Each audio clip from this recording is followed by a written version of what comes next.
بسم اللہ الرحمن الرحیم۔ شروع اللہ تعالیٰ کے نام سے جو بڑا مہربان اور نہایت ہی رحم کرنے والا ہے۔ تمام حضرات سورہ فاتحہ اور درود پاک پڑھ لیجئے۔ اعوذ باللہ من الشیطان الرجیم، بسم اللہ الرحمن الرحیم۔ الحمدللہ رب العالمین، الرحمن الرحیم، مالک یوم الدین، ایاک نعبد و ایاک نستعین، اہدنا الصراط المستقیم، صراط الذین انعمت علیہم غیر المغضوب علیہم ولا الضالین، آمین۔ اللہم صلی علی محمد وعلی آل محمد کما صلیت علی ابراہیم وعلی آل ابراہیم انک حمید مجید۔ اللہم بارک علی محمد وعلی آل محمد کما بارکت علی ابراہیم وعلی آل ابراہیم انک حمید مجید۔ اسلام کی فطرت میں قدرت نے لچک دی ہے۔ اسلام کی فطرت میں قدرت نے لچک دی ہے، یہ اتنا ہی ابھرے گا جتنا کہ دبائیں گے، اور فنا فی اللہ کی مظہر میں بقا کا راز مضمر ہے۔ فنا فی اللہ کی مظہر میں بقا کا راز مضمر ہے، جنہیں مرنا نہیں آتا انہیں جینا نہیں آتا۔ رمضان المبارک کے بعد آج پہلا جمعہ کا دن ہے، اور گزشتہ تقریباً 10-12 روز سے لگاتار ارض مقدس فلسطین قبلہ اول مسجد اقصیٰ کے متعلق یہود و نصارہ کی سازشیں، ان کی غنڈہ گردیوں کی خبریں جو ہیں وہ پوری دنیا کے سامنے آ رہی ہیں۔ سب سے پہلے تو میں دنیا کی دیگر اقوام اور اہل اسلام کے نظریے کی بات کرتا ہوں کہ اسلام نے ہمیشہ ظالم کو ظالم کہا، مظلوم کو مظلوم کہا،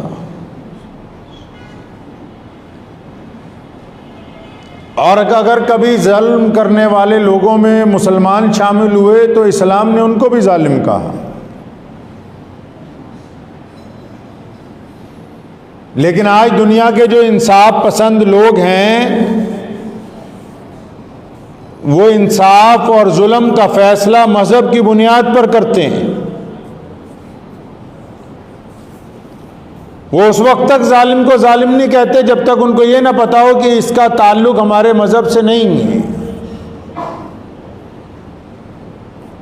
لیکن اسلام کی یہ خوبی رہی ہے ہمیشہ، اور ہماری روایات اس بات کی گواہ ہیں کہ دنیا کی تاریخ میں مسلمانوں نے اگر کبھی کسی مسلمان نے کسی پہ ظلم کیا تو اسلام نے اس کو بھی ظالم کہا اور اس کو روکا ہے۔ سیدنا عمر فاروق رضی اللہ تعالیٰ عنہ کا عدل اور ان کا انصاف آج بھی اس بات کی گواہی دیتا ہے کہ اگر ان کے خاندان میں سے بھی کسی فرد نے غلطی کی تو وہی سزا اس کو دی گئی جو دیگر مجرموں کو دی جاتی ہے۔ فلسطین میں آج یہودیوں کی غنڈہ گردی کے آگے پوری دنیا کے دیگر انصاف پسند لوگ چپ ہیں، یو این او چپ ہے، بڑی بڑی ہیومینٹی کی باتیں کرنے والے آرگنائزیشن چپ ہیں، ان کو سانپ سونگھ گیا۔ کیوں؟ کیونکہ ان کو یہ لگا کہ جو یہودی ہیں یہ ان کے تعلق دار ہیں، ان کا ان کے ساتھ مذہبی تعلق ہے، ان کا ان کے ساتھ نظریاتی تعلق ہے، اگر وہ ظلم کریں گے تو یہ تب بھی ان کے خلاف نہیں بولیں گے۔ لیکن یاد رکھو ظالموں کا ساتھ دینے والے لوگ، اللہ تعالیٰ نے قرآن پاک میں اعلان کیا ہے کہ حق آئے گا، ظلم مٹ جائے گا۔ اسلام کسی جیتے جاگتے انسان کا نام نہیں ہے، اسلام محمد الرسول اللہ کے نظریے کا نام ہے، اور تاریخ اس بات کی شاہد ہے کہ جب مکہ مکرمہ میں رسول اللہ صلی اللہ علیہ وسلم تنہا تھے اور اس نظریے کو کچلنے کے لیے ابو جہل پوری طاقت لے کر آیا، اور پھر جب ہم مدینہ پہنچے اور پورے عرب کے قبائل میدان بدر میں اکٹھے ہو کر آئے، اور اس کے بعد کیسر و کسریٰ کے بادشاہ پوری طاقت کے ساتھ اسلام سے ٹکرائے، تاریخ اس بات کی گواہ ہے اسلام کے تمام دشمن خاک میں مل گئے ہیں۔ آج اسلام پوری دنیا کے اندر موجود ہے، تاریخ اس بات کی زندہ گواہ ہے۔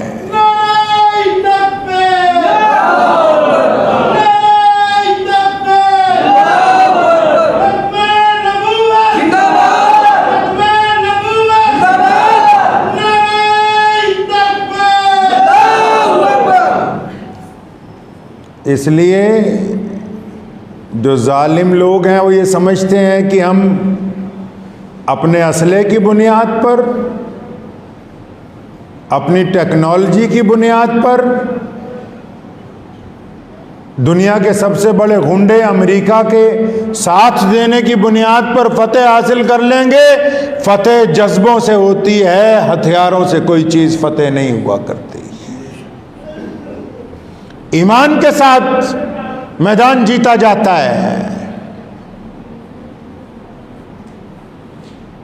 بیت المقدس پوری دنیا کے مسلمانوں کے دلوں کا حصہ ہے،